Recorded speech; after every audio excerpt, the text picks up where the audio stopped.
OKC, mas magiging nakakatakot pa sa pagbalik ni Jalen Williams.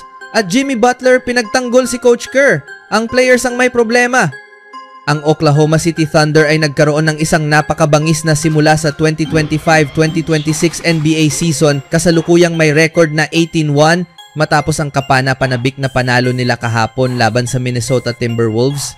Mas lalo pang kahanga-hanga ang nagawa ng Thunder dahil nagawa nila ito kahit wala ang kanilang pangalawang pinakamahusay na player, si Jalen Williams, na nagpapagaling mula sa wrist surgery na ginawa noong off-season.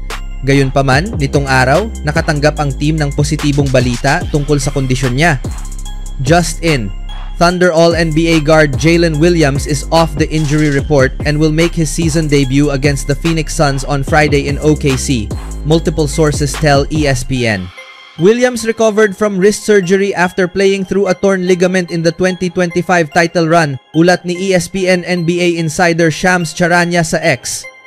Malaking bahagi si Williams sa pagtakbo ng Thunder papunta sa NBA title noong nakaraang taon, kabilang na ang kanyang 40 points sa Game 5 laban sa Indiana Pacers upang tulungan ang Oklahoma City na makuha ang kontrol ng serye. Bagamat malinaw na kaya pa ring manalo ng Thunder ng tuloy-tuloy kahit wala siya, nagbibigay pa rin siya ng dagdag na lalim at secondary playmaking para sa team, at tiyak na makatutulong siya kapag naghanda na sila para depensahan ang kanilang NBA title sa Abril.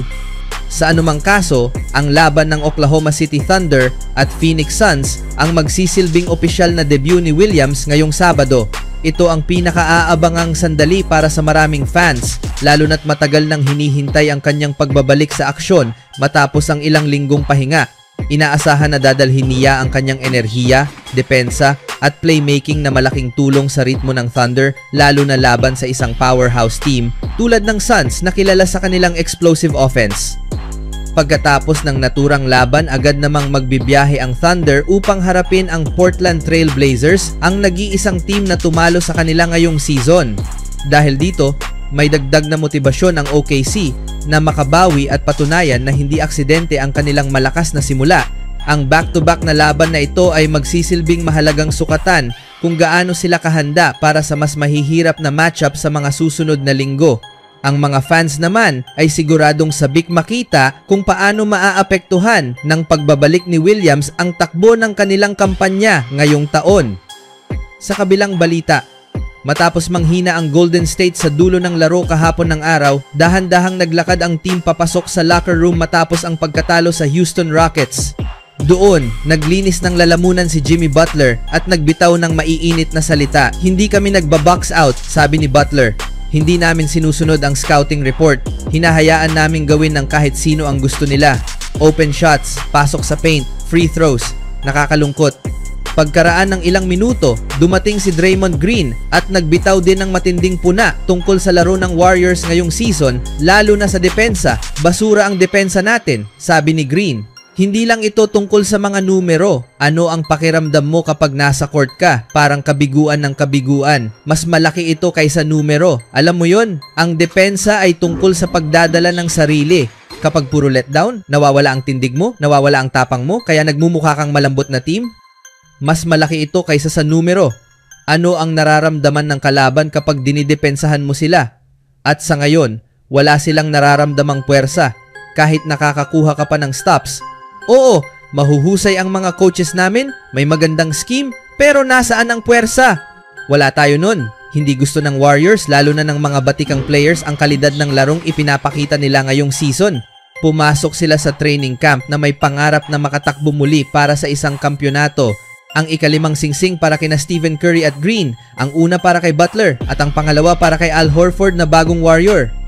Pero sa ika-20 games ng season, paikot-ikot lang ang Warriors sa parehong lugar imbes na umusad papunta sa kanilang layunin. Usad-sulong, taas-baba, paulit-ulit.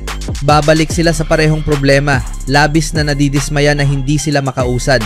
Habang nasa locker room, itinuro ni Butler ang telang nakatakip sa board kung saan nakapaskil ang game plan at scouting reports, at ipinagtanggol ang trabaho ni Coach Steve Kerr at ng coaching staff. Tinatanggihan ang ideya na kasalanan ni Kerr.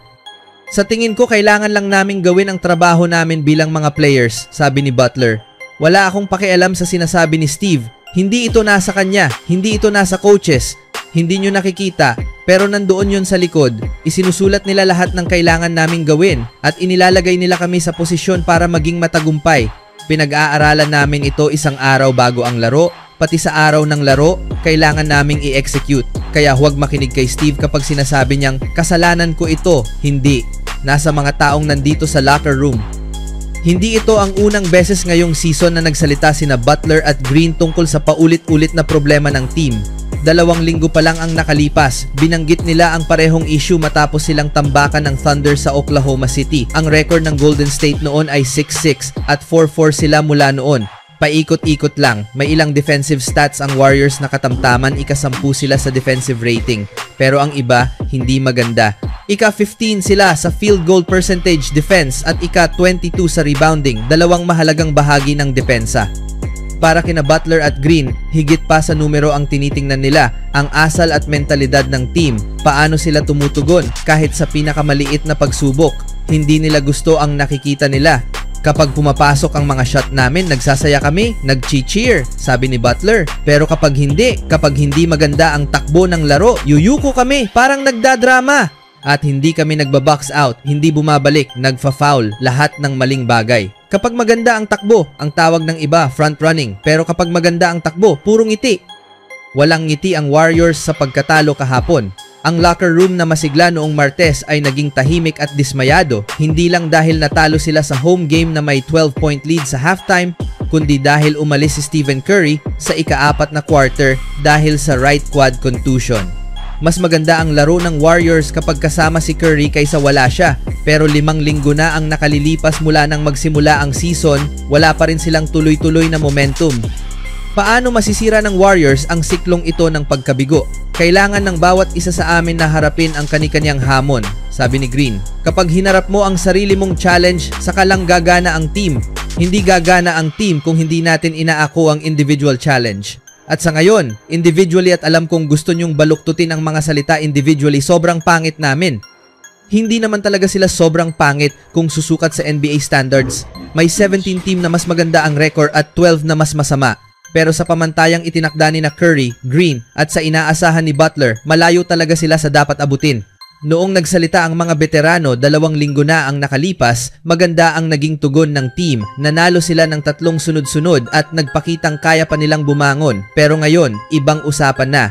Muli silang nagsasalita, mas diretsahan, mas mabigat ang tono at mas malinaw ang mensahe. Hindi na sapat ang paminsan-minsang paggising. Kailangan nila ng tuloy-tuloy na sigasig kung gusto nilang manatiling relevant sa ligang hindi naghihintay sa mga naiiwan. Open shots, get into the paint. It's just sad. Out there, you know, and if it's just let down after let down, it's bigger than the numbers, you know what I'm saying? So